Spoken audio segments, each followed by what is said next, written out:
तो दोस्तों, साउथ के आइकॉन स्टार अल्लू अर्जुन और नेशनल क्रश के नाम से मशहूर एक्ट्रेस रश्मिका मंदाना की फिल्म पुष्पा आज बड़े पर्दों पर रिलीज हो चुकी है।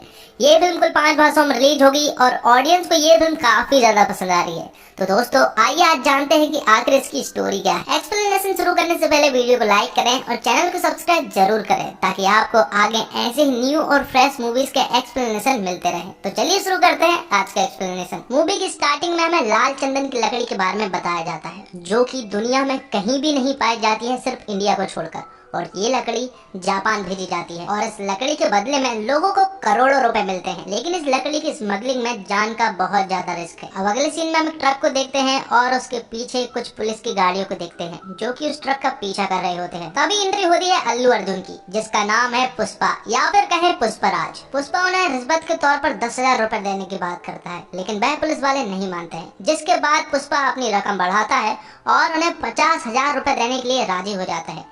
लेकिन इसके बाद भी वह उसकी बात नहीं मानते हैं और उसे अरेस्ट कर लेते हैं। और जब वह पुलिस वाले उसे लेकर जा रहे होते हैं तब उन सबको वह 1 लाख रुपए देने की बात करता है, लेकिन इस पर भी वह पुलिस वाले नहीं मानते हैं। जिसके बाद पुष्पा उनसे कहता है कि वह 1-1 लाख रुपए सबको देगा। और ये बात सुनकर पुलिस की गाड़ी रुक जाती है और पुष्पा सभी को 1-1 लाख रुपए दे देता है और पुष्पा को यहाँ वह छोड़ देते हैं। अब 1 साल पहले की सीन को दिखाया जाता है, जहाँ पर हमें पता चलता है कि पुष्पा एक मजदूर है और ज्यादा पैसों के लिए वह कहीं भी मजदूरी करने के लिए एकदम तैयार है। साथ में उसका दोस्त भी होता है जिसका नाम केशव होता है, लेकिन सब उसे कटलेट बुलाते हैं। अब ज्यादा पैसों के लिए वह एक रिस्की काम पर जाता है, जहाँ पर उसे 1000 रुपए दिन का मिलने वाला था। दरअसल उसे यहाँ पर वही लाल चंदन की लकड़ी को काटना था और स्मगलिंग करके यहाँ पर लाना था, जिसके बदले में उसे 1000 रुपए तो मिलता, लेकिन अगर पुलिस के हाथों पकड़ा जाता तो जान तक का खतरा था। अगले सीन में एक पुलिस वाले की एंट्री होती है जिसका नाम है गोविंद और उसे ऐसे स्मगलरों को पकड़ने का एक्सपर्ट माना जाता है। यहाँ पर वह मजदूर पुलिस की आवाज सुनकर वहाँ से भागने लगे थे, लेकिन गोविंद जब तक यहाँ पर आ पाता तब तक तो पुष्पा ने यहाँ पर एक प्लान रच दिया था। और जब गोविंद यहाँ पर आता है तो उसे यहाँ पर किसी भी प्रकार की लकड़ी नहीं मिलती है, जिसके बाद वह पुष्पा को डराने धमकाने लगता है। तो पुष्पा उससे कहता है कि तुम 4-5 पुलिस वाले हो और हम पूरे 60 मजदूर हैं, इसलिए भलाई इसी में है कि तुम यहाँ से चुपचाप चले जाओ। अब बात ये आती है कि आखिर पुष्पा ने उन लकड़ियों को छिपाई कहाँ थी। तो यहाँ पर हमें पता चलता है कि जो लाल चंदन की लकड़ियाँ हैं उन्हीं पेड़ पर उन्होंने वह लकड़ियाँ छिपा दी थी। अब काफी दिनों तक स्मगलिंग चलती रहती है और गोविंद यहाँ पर कुछ इसलिए नहीं कर पाता है क्योंकि उसके पास ज्यादा पुलिस फोर्स नहीं थी। लेकिन एक दिन वह अपनी पूरी पुलिस फोर्स के साथ वहाँ पर अटैक करने के लिए आ जाता है, जिसके कारण पुष्पा लकड़ियों से भरे ट्रक को वहाँ से लेकर भागने लगता है और उसके पीछे पुलिस भी लग जाती है। लेकिन थोड़ी दूर के बाद उन्हें सिर्फ वहाँ पर पुष्पा मिलता है, ट्रक नहीं मिलता है। इसलिए वह उसे पकड़कर पुलिस स्टेशन लेकर आ जाते हैं और उसकी जमकर धुलाई करके उससे पूछते हैं कि आखिर ट्रक कहाँ पर है। लेकिन मजा आले कि पुष्पा ने उस ट्रक के बारे में कुछ भी बताया हो। मारते मारते पुलिस वालों के हाथ दर्द करने लगते हैं, लेकिन पुष्पा उफ तक नहीं करता और ट्रक के बारे में कुछ नहीं बताता। पुष्पा की बोलती कभी बंद नहीं हुआ करती थी, लेकिन पुष्पा की बोलती सिर्फ एक जगह बंद होती थी, वो है उसके पिताजी की जब बात होती थी। फ्लैशबैक के बचपन के सीन में हमें दिखाया जाता है कि पुष्पा की माँ एक आदमी से प्यार करती थी और वह आदमी भी उससे प्यार करता था, जिसके कारण पुष्पा हुआ। लेकिन पुष्पा की माँ और उस आदमी की शादी नहीं हुई और इसी कारण पूरी दुनिया पुष्पा को नाजायज समझती है। अगले सीन में हम एक बैंड को देख पाते हैं जहाँ पर हमें 3 लोगों के बारे में बताया जाता है। सबसे पहले आदमी का नाम है जॉली रेड्डी, जिसे सवाब और कबाब के अलावा किसी और से कोई मतलब नहीं। दूसरे नंबर का आदमी है जक्का रेड्डी, जिसका दिमाग बहुत तेज है और यही पूरा बिजनेस संभालता है। तीसरे नंबर का आदमी है कोंडा रेड्डी, जो कि इन तीनों भाइयों में सबसे बड़ा है और वही इस गैंग का लीडर है। और पुष्पा ने जिनकी लकड़ियों को छिपाया है वह दरअसल इन्हीं की लकड़ियां हैं और पुष्पा इन्हीं के लिए मजदूरी करता है। और जब उन्हें ये बात पता चलती है कि पुष्पा ने पुलिस के सामने बिल्कुल भी मुंह नहीं खोला है तो वह तुरंत ही उससे मिलने के लिए आ जाते हैं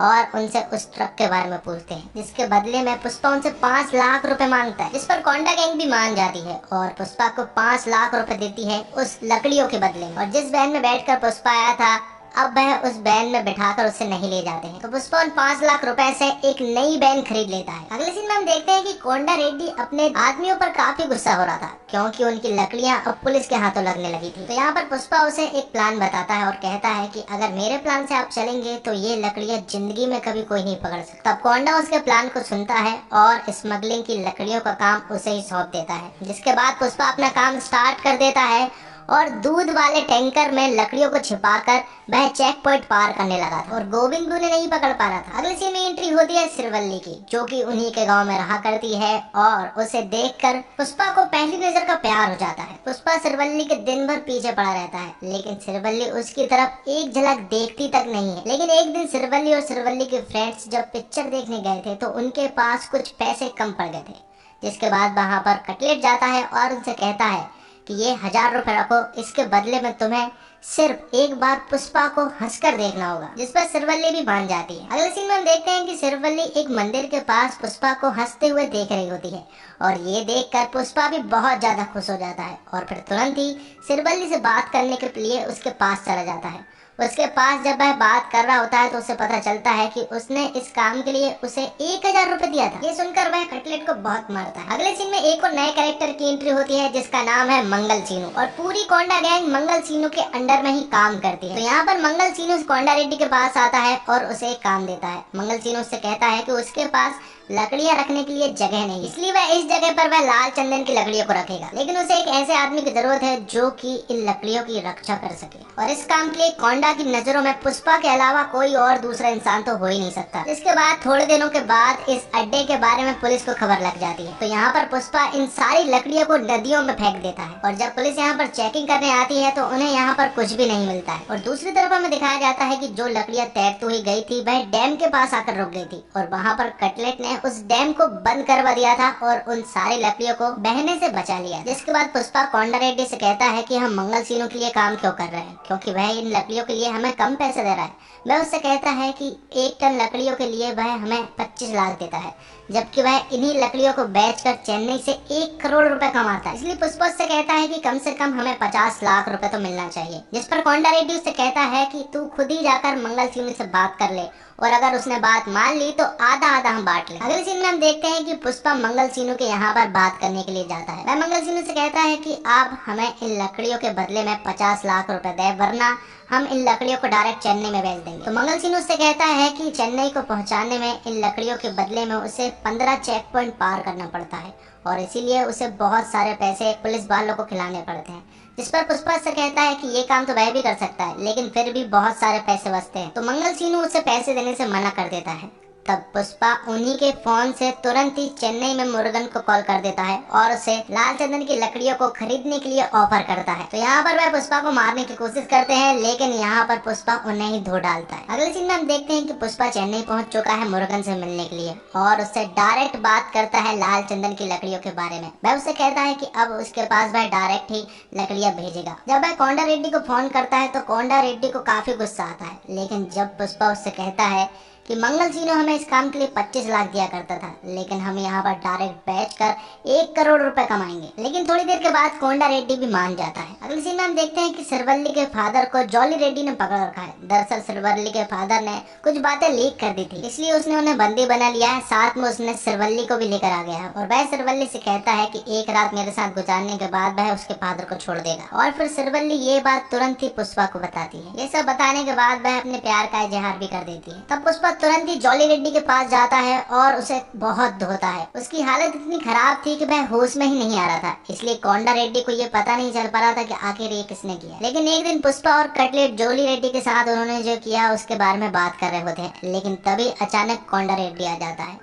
उनकी ये बातें वह सुन लेता है, लेकिन ये बात पुष्पा और कटलेट को नहीं पता चलती। और जब कोंडा रेड्डी एक दिन पुष्पा को लेकर कहीं पर जा रहा होता है, तभी अचानक वह उसे वहाँ पर बंदी बना लेते हैं। वह उसके मुंह को भी ढक देते हैं और जब कोंडा रेड्डी उसके ऊपर गोली चलाने ही वाला होता है कि तभी कोंडा रेड्डी के ऊपर ही कोई गोली चला देता है और उसकी वहीं पर मौत हो जाती है। दरअसल वह गोली मंगल सीनू के साले ने चलाई थी। आगे हमें इस फिल्म की सबसे बेहतरीन फाइट देखने को मिलती है, जिसमें पुष्पा उन सभी को मार देता है और यहाँ पर वह जग्गा रेड्डी को बचा लेता है, क्योंकि वह उसका बिजनेस पार्टनर था। और जब ये बात मंगल सीनू को पता चलती है कि उसका साला मर चुका है, तो वह आग बबूला हो जाता है और फिर अगले ही दिन एमएलए के साथ बैठक करवाता है। एमएलए के सामने पुष्पा कहता है कि ये सारी गलती मंगल सीनू की है, दरअसल हम उनसे लकड़ियों के बदले में ज्यादा पैसा मांग रहे थे, लेकिन मंगलसूनी ने हमें बहुत कम पैसा दिया, जबकि इन लकड़ियों की कीमत करोड़ों में है। साथ में वह उनसे कहता है कि वह इन लकड़ियों को इंडिया के हर एक कोने में पहुंचाना चाहता है, क्योंकि इन लकड़ियों की बहुत ज्यादा डिमांड है, क्योंकि ये लकड़ी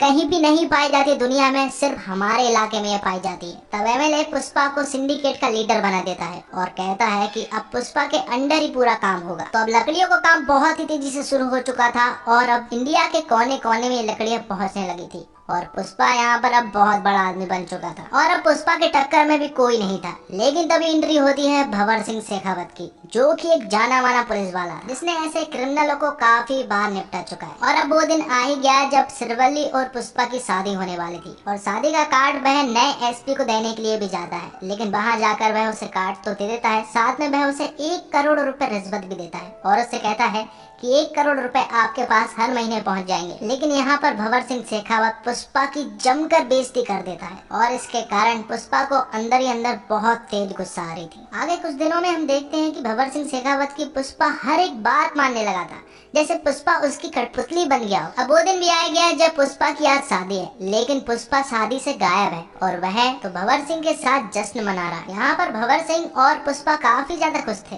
लेकिन तभी आता है कहानी में एक ट्विस्ट और पुष्पा भंवर सिंह को उसकी औकात बताने लगता है और पुलिस स्टेशन में तुमने मुझसे जो भी बात कही थी उसे अभी तक याद है। और वह अभी तक इसलिए चुप था क्योंकि उसकी माँ खुश थी और माँ इसलिए खुश थी क्योंकि उसकी शादी हो रही थी, इसलिए वह कुछ नहीं बोल रहा। लेकिन आज के बाद तेरे पास कोई पैसा नहीं पहुंचेगा और तेरी वर्दी की इज्जत भी कोई नहीं करने वाला। साथ में वो भंवर सिंह के कपड़े भी उतारवा देता है और अपने भी उतार देता है और कहता है ऐसे ही बिना कपड़ों के अगर पब्लिक में चला गया तो कोई उससे कुछ नहीं बोलेगा, लेकिन अगर तू पब्लिक के सामने बिना कपड़ों के गया तो उसके सामने कुत्ता तक नहीं थूकेगा। पुष्पा यहाँ पर भंवर सिंह की उसकी औकात बताकर वहाँ से चला जाता है। यहाँ पर भंवर सिंह भी आग बबूला हो रहा था और घर आकर उसने सबसे पहले पुष्पा के दिए हुए नोटों को जलाया था। और फिल्म के लास्ट में हम पुष्पा और सिरवल्ली की शादी को होते हुए देख पाते हैं और यहीं पर पुष्पा 1 मूवी खत्म होती है। तो दोस्तों वीडियो अच्छी लगी तो वीडियो को लाइक जरूर करें और चैनल को सब्सक्राइब भी जरूर करें और साथ में उस नोटिफिकेशन बेल को भी ऑल पर कर दें ताकि आपको ऐसे ही न्यू और फ्रेश मूवीज के एक्सप्लेनेशन मिलते रहे। तो मिलते हैं अगले एक और धमाकेदार वीडियो के साथ। Thanks for